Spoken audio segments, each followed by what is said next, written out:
Welcome to Astro Chat with Anne Sundell, Kimberly Williams, and Monica Anna. We are three professional astrologers living in three separate countries, coming together every new and full moon to share our 3 points of view on astrology. Whether you enjoy deep dives into the current transits or you are just beginning to learn about astrology for the first time, there is a place for you here. All that is required is an appreciation for astrology, along with a respect for the various traditions within it. So grab a mug of coffee, your favorite cup of tea, or any other beverage of your choice, and join us for a chat on the astrology of the next 2 weeks.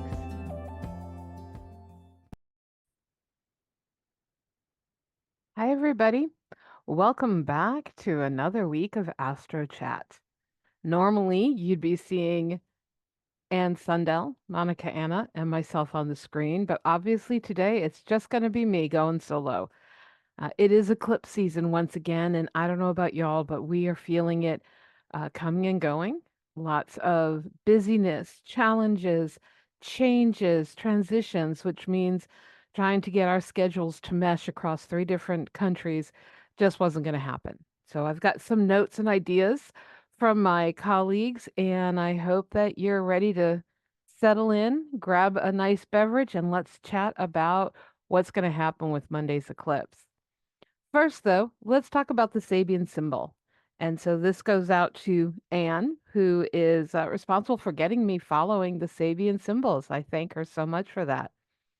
The Sabian symbol for 20 Aries, because our eclipse will be just past 19 degrees. So it's the Sabian symbol.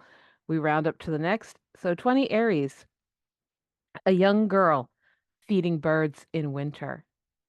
Oh, at first I thought, oh, how sweet, how gentle, usual for an eclipse moon. And then I thought about it in those last words, in winter.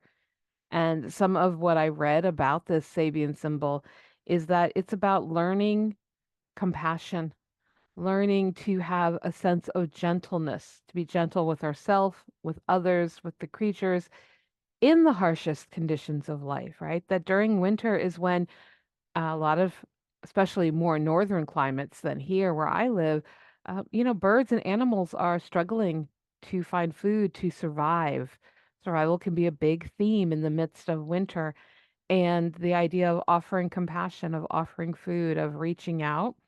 So I think we're going to see both sides of this, both the fact that an eclipse can be harsh, like the middle of winter, but eclipses can also bring untold opportunities and opportunities for others to be gentle, nurturing with us, and for us to be gentle and nurturing with ourselves. So, yeah, that's a beautiful, beautiful image to hold on to as we look at the upcoming chart.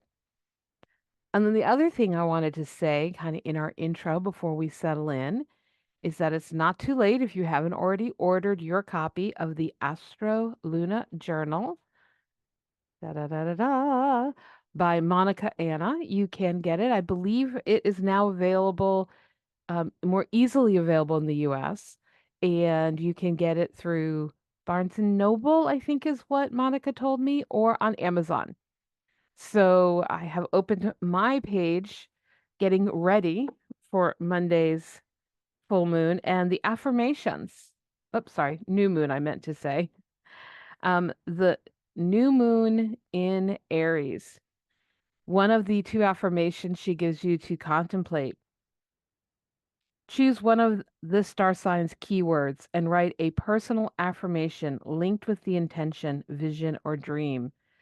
An example, I am bold and courageous while following my instincts. Oh, I think I may be copying you, Monica. That's going to be pretty close to the affirmation that I come up with. So curious to know what energy downloads or affirmations you use during this upcoming lunar energy. All right, so let's talk about the chart. We're really not going to talk much about what's happening in the weeks following. The eclipse is sort of the focus of this episode. And since we weren't able to come together and be with y'all for the last lunation eclipse. We had to do a series of shorts and reels, and I've heard from some of y'all that you really enjoyed them. And then I've heard from others you had a hard time finding them because we posted some on YouTube and some on Instagram. So yeah, I think at some point we might do a episode that is just a collection of all the reels so that if you want to go back at some point and think about the energy of that eclipse and how it's manifesting for you, they'll be easier for you to access. But for today, we're going to be looking at the upcoming new moon slash total solar eclipse happening on April 8th, 2024. For those here in the central time zone of the US, it's going to be in the middle of the afternoon, 1:21 p.m. So go ahead and change that to your time zone if you need to. Across the pond in the UK, if I did my math right, because, heaven forbid that all three countries that we live in would switch to daylight savings and standard time at the same time, and we don't. So if I did the math right in my head, that is going to be 7:21 p.m. in the UK and 9:21 p.m. in Finland. So they're not in the path of visibility. Those of us here in the United States are.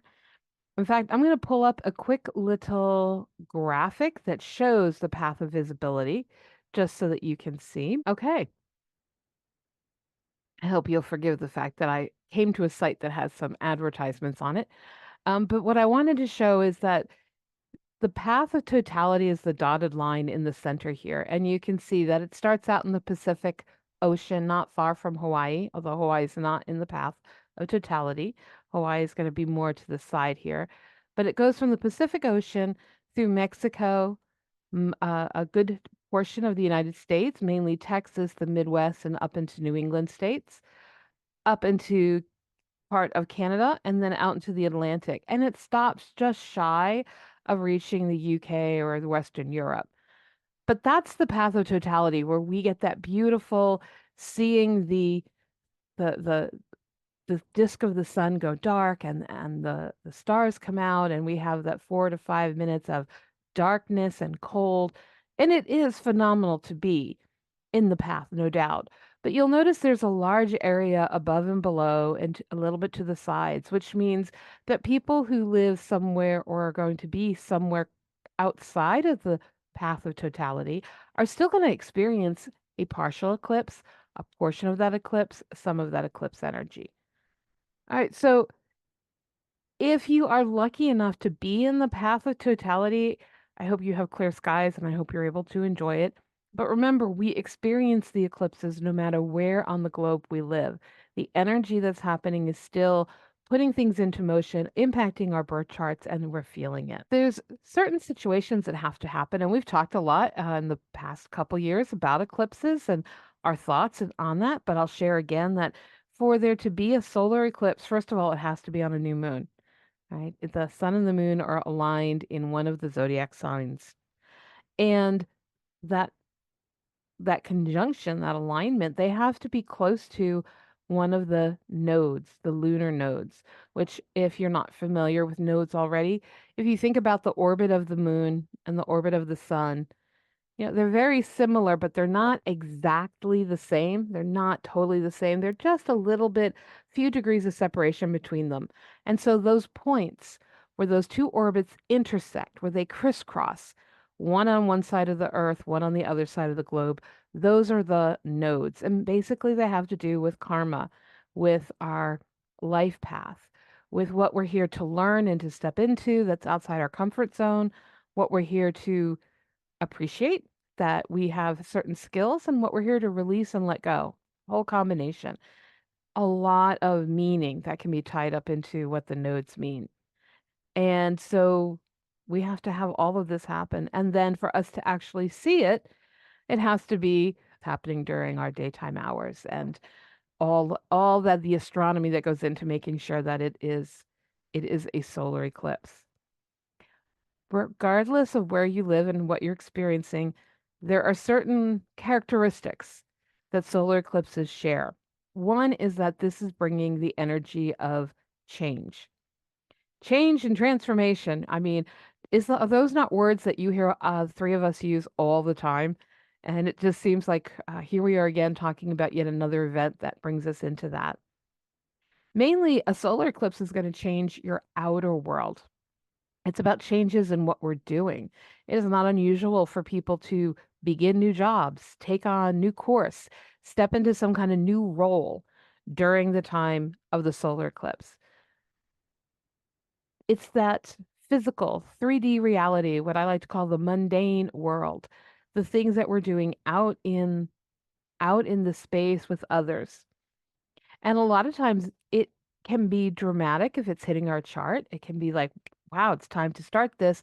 Sometimes it can be a little more of a gentle slide into it. It feels more like a transition as we move into something new. Now, remember, these energies don't happen necessarily on the day of the eclipse. They certainly can, but eclipse energy, we always talk about eclipse season. So, on the widest orb here, or the widest lens, you could think about the month before, the month of, and the month after as times that we're working on the eclipse energy, on what we're downloading, on what's transforming. Closer, smaller, narrow window would be the 18 days before, 18 days after. And then we could look at what is happening with those nodes, that sun and moon in your chart, and how close is it to one of your planets. But generally speaking, if you go with the 3 month scenario, you got it covered. So just think about the fact that something is ready to open up, change is afoot, there's something to transition into.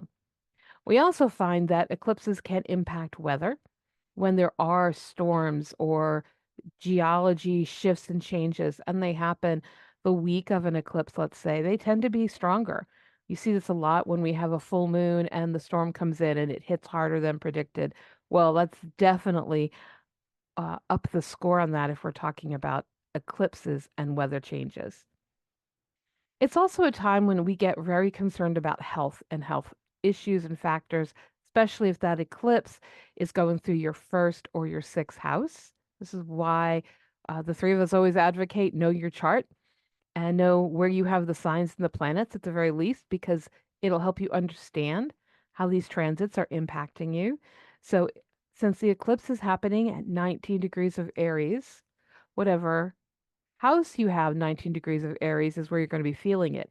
If that falls within your first or your sixth house, if that falls close to your sun, your moon, or rising, if it falls very close to the planet that rules the sign on either your first or sixth house, all of these could be indicators that there might be some health challenges for you or loved ones that you're going through at this time.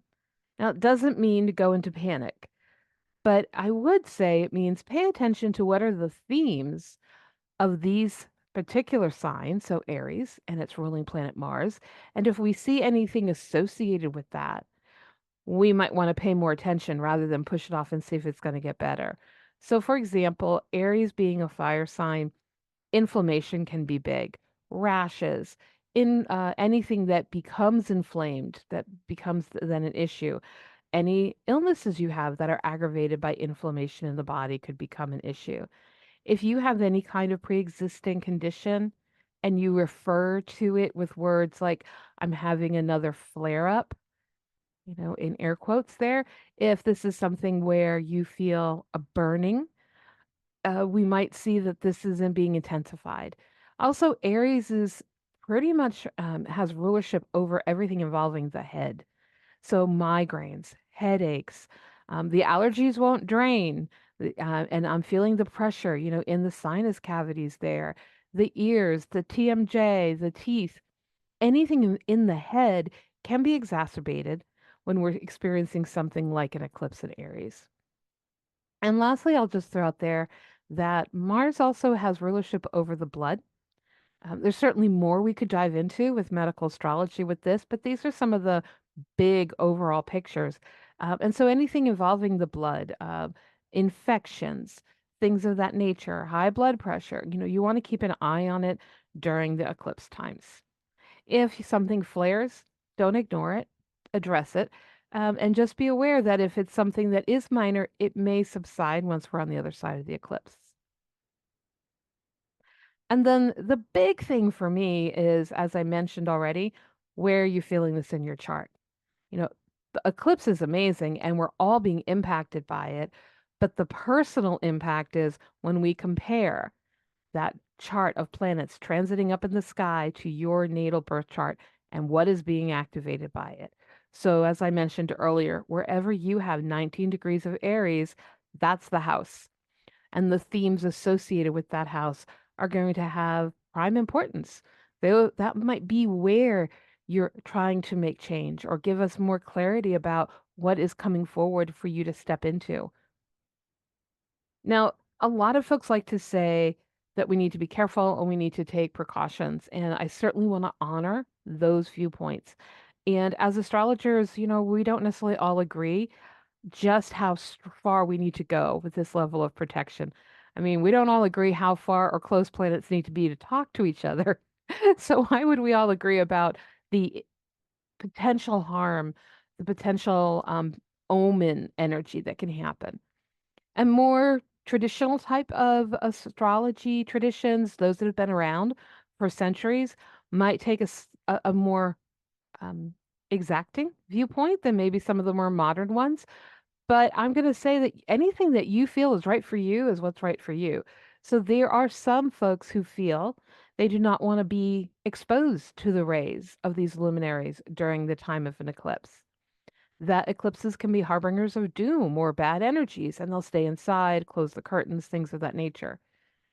Try to remember that, this is a unnatural time. If we go back couple thousand years, I'm sure it had to be much more frightening than it is now. We've got the advantage of social media bombarding us with this is coming.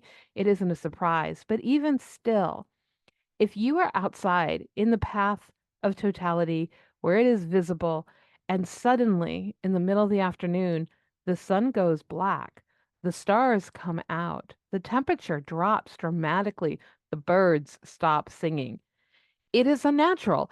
It You may feel inspired by that, you may feel afraid by that, but it is a natural occurrence. I mean, the sun is the most consistent planet that we have.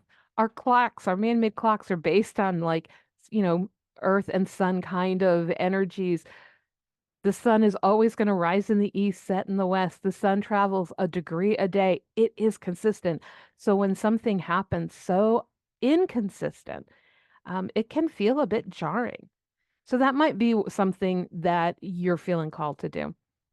Then there are people on the other end of the spectrum, like myself, who are yearning to be eclipse chasers and want to be out in it and feel it and have that download. And then there's folks in the middle. I'm just going to throw out that, anything you want to do to feel protected, maybe burn some sage, clear off your energies, maybe have a sacred space, maybe call your guardian angels, maybe stay inside, maybe go outside and just bring it on. I think the main thing is one, what is your intention? Just be aware this is a time outside of normal time. So have some intentions about the fact that you want to be safe and protected and you want the best of these rays to come through to you, would be my advice. Yeah, we're getting the tips and tricks early. I don't have my cohorts to kind of keep me on track there. The other thing is think about how you can be more into aligned with receptivity. I think the challenge with eclipses is that everything is out of its normal order. So if we are trying to do things like drive, I do not recommend driving during the moments of the eclipse. But if we're trying to drive, we're having major surgery, we're doing things that require a very strong linear brain and they put us in a mode of activity, this might not be the best thing to do during this short period of time.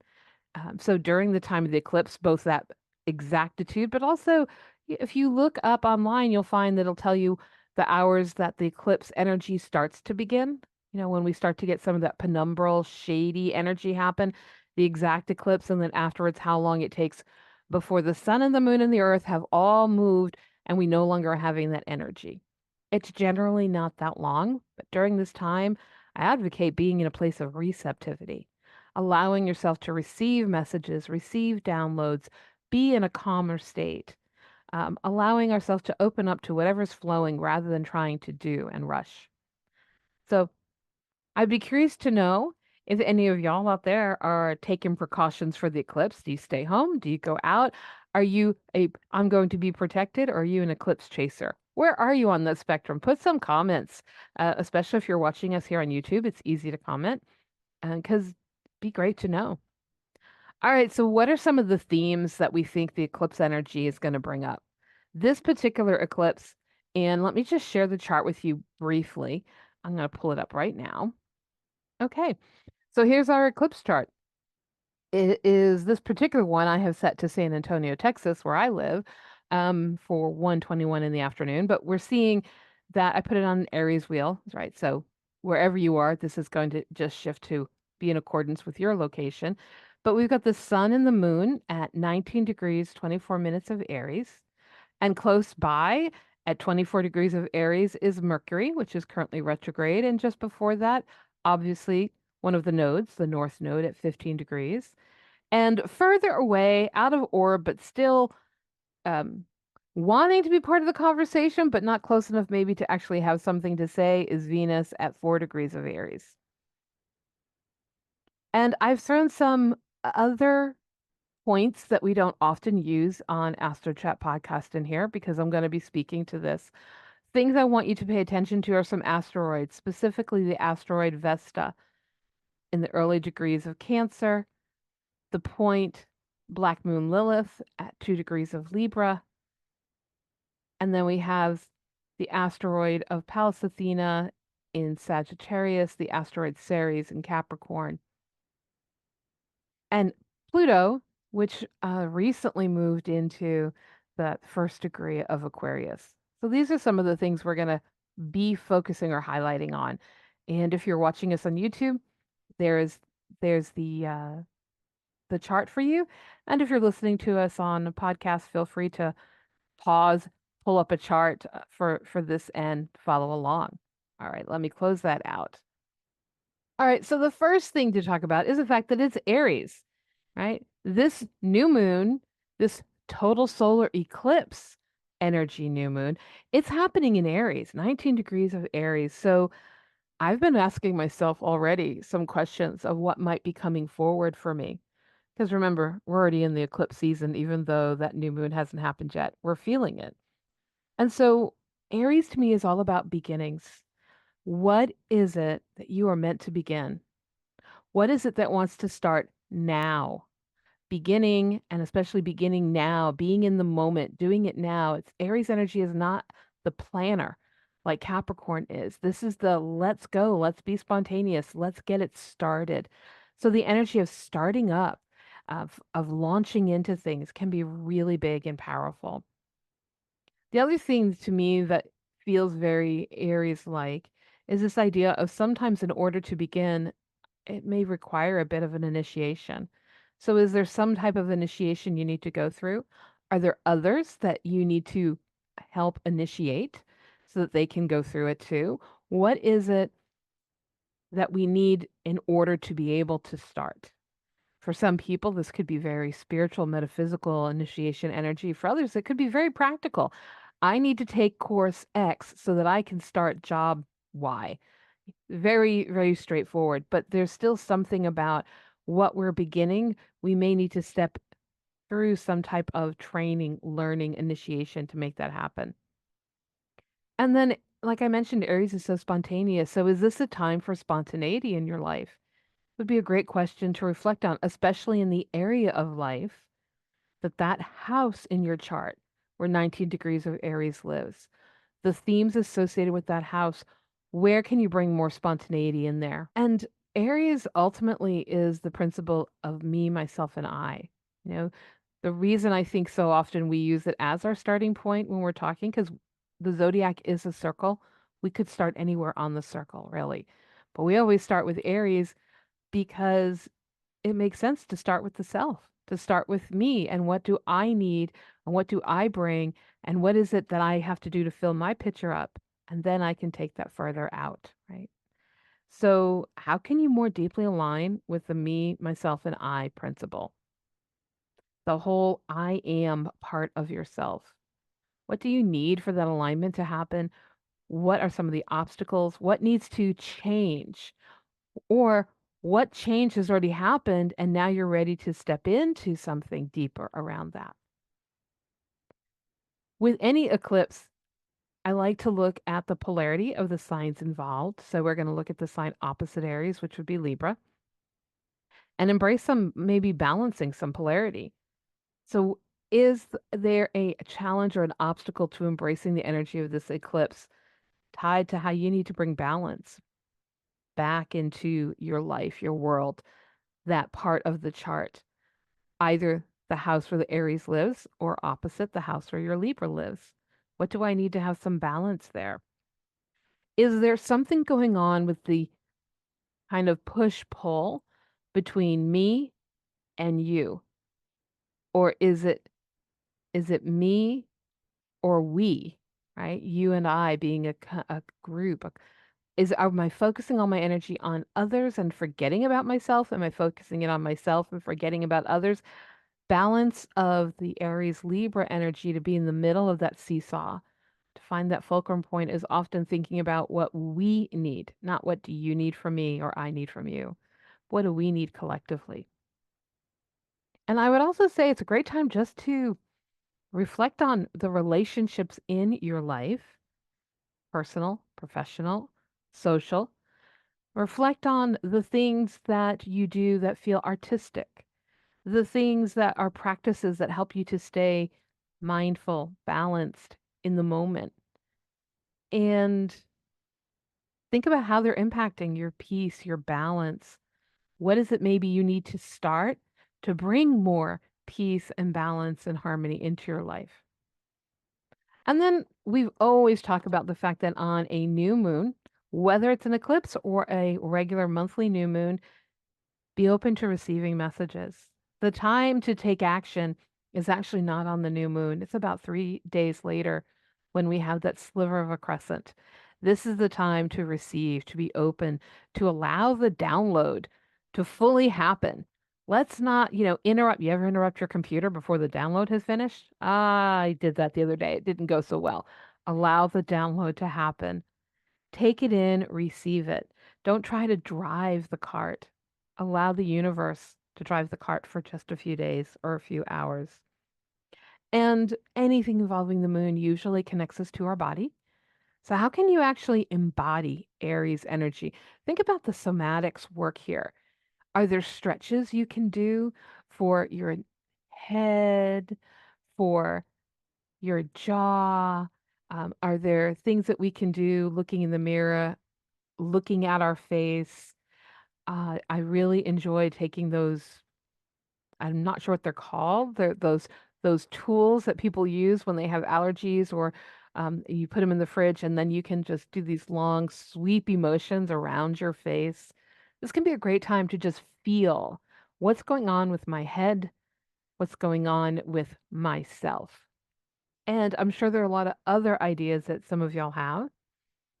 I know some of the folks who follow us are practitioners of somatics and yoga and all kinds of fitness. So, are there certain stances? Are there certain poses? Are there things we can do to kind of channel some Aries energy? I'd love to know.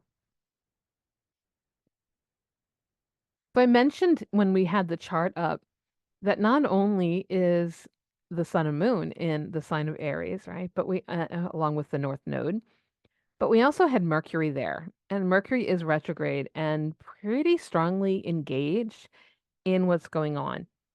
Mercury is all about our thinking, our communication styles, the ways that we're going, the medium we use to express.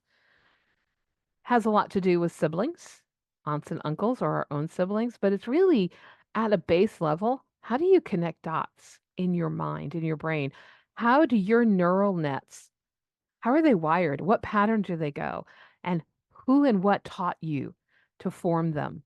And are we happy with them, or is it time to do some internal rewiring? I would say that this might be a time in which we're receiving a lot of messages. So just question, what messages are you open to receiving right now? And hey, What messages are you resisting? Perhaps the universe keeps throwing signs or signals in front of you saying it is time to do blank with your communications. And you're like, no, no, no, not ready for that. Well, this isn't about resisting, right? This is about hearing what needs to change and how am I going to make that happen. I think that this can be a great time to work with our throat chakra because anything that's mercurial, even though the throat itself is not associated necessarily there, the throat is often a very Venus or Taurus kind of thing, but the throat chakra is about communication. And so this can be a great time to work on the how am I speaking my truth? How am I going to use words and get them out? And I think considering what is it that I say and what is it that I choose to leave unsaid? And am I comfortable with that? Maybe it's a time for a change. Maybe it's time to stand up, speak out. Or maybe there are certain people with whom it is difficult for me to speak up and speak out, and it's time to make changes there. So many questions. I think there's something about we have to change what we vocalize and how we vocalize, whether it's using our words, whether it's making sound, whether it's going to a healing practitioner and doing singing bowls and gongs and sound music, or whether it's sitting and writing and journaling, or whether it's getting on that computer and creating a blog or having the one on one conversation with somebody. There is something at play here about changing the way we think about what we say, how we vocalize, how we use our voice. And I want to throw out some important dates that might help us to have clarity about what all that I just said is, right? Because that can be a little philosophical and nebulous. So let's see if there's a story emerging for us. You know, Mercury first came to this 19 degrees of Aries that the eclipse is happening at last month, back on March 21st. It was in direct motion and it hit that point. And so that day or the days around it, there could have been something interesting that was starting, brewing for us. And then she went retrograde on April 5th. And through retrograde, it's going to be on April 15th that she comes back to 19 degrees of Aries. So even though our eclipse will have come and gone, our new moon will have come and gone, the energy is still at play.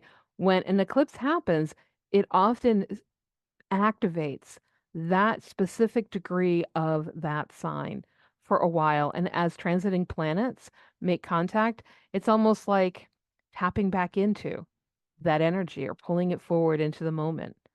And there'll be yet another final pass, and that's that after the retrograde is over and Mercury is moving direct again, we'll see that on May 4th, through direct motion, she is coming back to 19 degrees of Aries. So March 21st, April 15th, May 4th.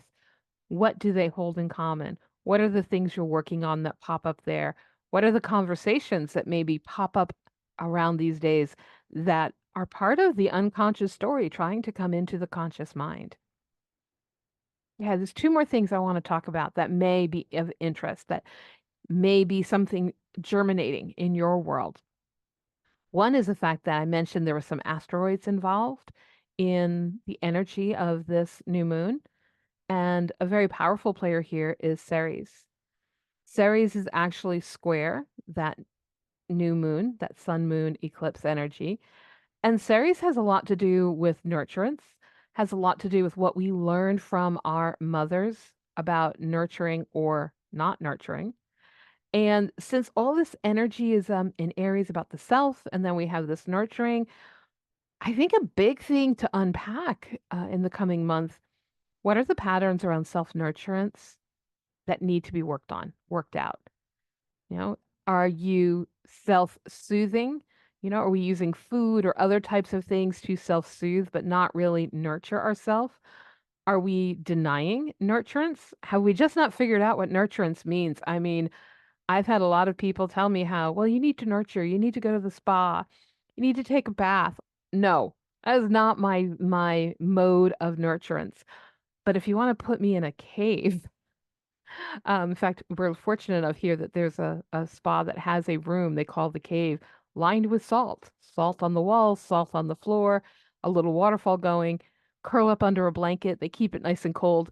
Okay, that for me is nurturing. So I think we all have to find for ourselves, especially if it wasn't modeled. If we had mothers who maybe self-denied their own nurturing because they were so busy working, or they maybe were taking care of their own needs and not helping to nurture us. So we didn't learn how to do it. Whatever the pattern is, this is a good time to look at if there's an issue there, if there's any shadow, let's work on it. Let's start a new mode of self-nurturance under this energy, under this Aries moon. And then the last thing I want to talk about is Venus. So Venus, as I mentioned, isn't actually in orb with this new moon energy. She's not actually talking with that Sun, Moon, and Mercury conversation, but she's having a conversation of her own on the side. Have you ever been to the family party where there's one main conversation at the table, everyone else on the side is having their own, and those can sometimes be more important or more powerful? And she's got a big conversation going. So there's a T square, wide orb, and some people might say, well, it's not a T square if it's asteroids or the orb's too big. But when I look at it, I feel some tension here between her, that black moon Lilith, and Vesta. And just thinking about that, that's like one conversation. And then at the same time, she also has some harmonious stuff going on where she's making a sextile to that Pluto that's newly in Aquarius. And she makes a trine to Pallas or Pallas Athena, however you want to call her. Yeah, there's a lot here about relationships. So while all this new moon eclipse energy is making us think about ourselves, and maybe through the polarity axis, what happens? How strong am I at being about myself when I have to interact with others? Do I hold it? Do I lose it? Do I dominate? Do I submit? What's going on? Now we have all these conversations with Venus, which I think is also saying what goes on with others. What is happening to not only your relationships with others, what about the relationships we attract? What's going on a deeper level with our desires? And is it being fulfilled, or are others and relationships getting in the way? I would say that you might want to consider who are the people, the relationships, and especially what are the desires you have right now that feel blocked, especially if they feel blocked by others. If you're being asked to submit to some other protocol, some other way of being, um, that's often a case when we see squares involving oppositions involving Black Moon Lilith. What's going on with your inner fire, your inner flame, because Vesta's involved in this? Do you feel like people are just throwing water on your passion, or that they're requiring you to do so many other things? It pulls you like Gumby, and there's no time, no energy, no passion, no commitment, no dedication, might be a good word for Vesta, to put towards the things that feed your soul, that feed your inner fire, that keep you spiritually aligned. Also, if we've got over here in one part of the chart, Mercury being extremely activated by this lunation, and now we have over here all this energy involving Venus and others, I would say, do you have some anger that is lurking around there about not being heard, not feeling seen, but especially not being heard? Don't have to agree with me, but at least hear what I have to say.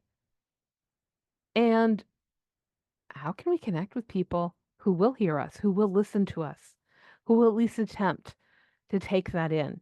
This could be a really good time for starting new relationships based on that principle, that I don't need you to make it about me, but I need you to hold space where I can make it about me and feel respected and heard, and finding like-minded people who maybe also agree with some of the things that we are frustrated about, angry about, irritated about, might help us to be more committed to dedicating to some of those passions. I honestly think too, the flip could happen. Venus is a lot of times about desires. And when there are challenging times and Venus is activated, we can go down the rabbit hole of, I want to eat what I want to eat. I want to buy what I want to buy. I want to spend. I want to overcompensate for the harshness of life, for the struggles. And so Am I doing things to self-sabotage? Am I not actually making my desires my priority? And maybe it's time to change that kind of thinking. I think ultimately, because there is a lot of energy just by the nature of the fact there is an eclipse activating everything, a lot of these questions could also be kind of unclear. It's easier to think of the words to formulate the question I want to ask myself or others. It's much harder to think of the answer, especially in the moment.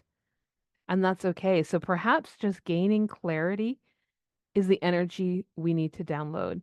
Gaining some clarity about what desire have I forgotten about? And now it is the time for me to make change by focusing on that.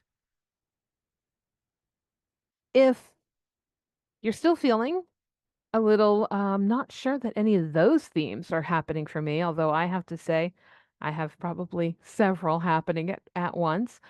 You can also use the timing of eclipses. Eclipses are beautiful in that they have a pattern, a cyclical nature, a pattern of regularity with them. And I'm going to throw out at you just a couple of dates. I'm going to do my best to remember to put it in the notes, although putting things in the notes is one of my growing edges. But I'll try to remember to put them down there for you to ponder because there have been times in our recent past when we had a solar eclipse in Aries. It may not have been visible in our country, it may not have been a total, but it was a solar eclipse in Aries energy. And what was going on in your world, that part of your chart was activated then as well. And so, whatever was going on in your world then may have some parallels to what's going on now or coming up for you now. So, I invite you to consider, depending on your age, right? Depending on how long you've been paying attention to what's going on in your outer world. If we go way back, 1958, 59, and 60, we had some. Later in 1968, we had one. 1977 and 78, there was Aries solar eclipse energy. 1986 and 87. Oh yeah, those were good years. I'm giving my age away, aren't I? 1996, and then more recently, right, in this century, our last series of them was 2004, 5, and 6. That was a long stretch because we had one solar eclipse in Aries kind of after that pattern had stopped and the other signs were coming in. There was still one holdout one. And then the cycle we're in now, which began last year in 2023. We're experiencing it now. And in 2025, there will also be a solar eclipse in Aries next spring. So perhaps what's going on right now isn't a standalone, it's connected to something that has happened or will. So pay attention to are any of those significant times when you began something new. You made a change. There was an initiation happening and it put you on a new path or a new course. That would be the key that they were significant as well. And then once next year's comes and goes, we're done with the Aries Libra energy for a little while. We won't have eclipses repeating in that polarity of signs again until 2032. So we'll have lots of other energies to work on. Well, I thank you for sitting and hanging out and having some time. If you are willing to comment, that would allow our chat to continue. Monica, Ann, and I will be back on the other side of the eclipse sharing stories about how our eclipse weekend went for us. And by then, we'll have read your comments and be talking about how it went for you. Please let us know. Are you having health challenges, concerns? Are you planning to go seek out and be an eclipse chaser? Are you staying home, playing it safe? What's going on in your world? And are any of these themes feeling activated for you right now? They certainly are for the three of us. And as always, we thank you for being here, for taking the time, and for following us. So, Anne and Monica, mwah, be well. And all of our followers, thank you. And we'll be back in 2 weeks to see how all of this panned out and then talk about the upcoming lunations. Take care. Bye. Thank you for joining us in this week's Astro Chat. We hope that you enjoyed the discussion and would love to hear about anything that resonated with you. Keep the conversation going by posting shareable content on our Instagram, Facebook, or YouTube pages. You can also email us at astrochatpodcast@gmail.com. AstroChat is uploaded every 2 weeks on the Saturday before each new and full moon. Look for us on your favorite podcast platform as well as on YouTube. You can support AstroChat and receive exclusive content by donating on our Patreon page. We look forward to chatting with you all again at the next lunation of the moon.